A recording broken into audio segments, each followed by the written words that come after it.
Monsignor Alessandro Damiano, arcivescovo di Agrigento, nella piazza Carmine, nel cuore del centro storico di Licata, ha presieduto ieri sera la concelebrazione religiosa in occasione dei 100 anni della congregazione delle suore morinelliane fondate nel lontano 1924 da Vincenzo Morinello, canonico.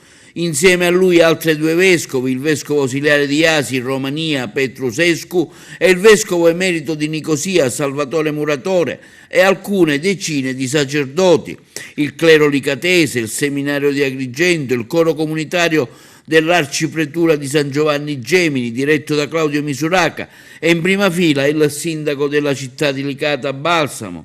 Come abbiamo fatto dall'inizio di quest'anno giubilare, ha detto Monsignor Damiano nel corso dell'omelia, siamo qui per celebrare i 100 anni di una congregazione che è molto cresciuta e ha fatto tanta strada, ma il cammino è ancora lungo. Siamo certi che le suore sostenute dallo Spirito Santo continueranno a fare del bene in tutti i paesi del mondo in cui sono presenti.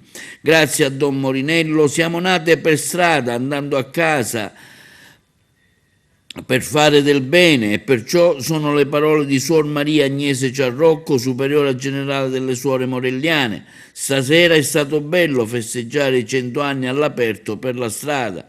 Mi piace pensare che celebriamo due giubilei, quello del cielo perché lui ci guarda da lassù, che ha realizzato in terra, e il giubileo della terra perché dopo 100 anni continuiamo a prenderci cura delle persone.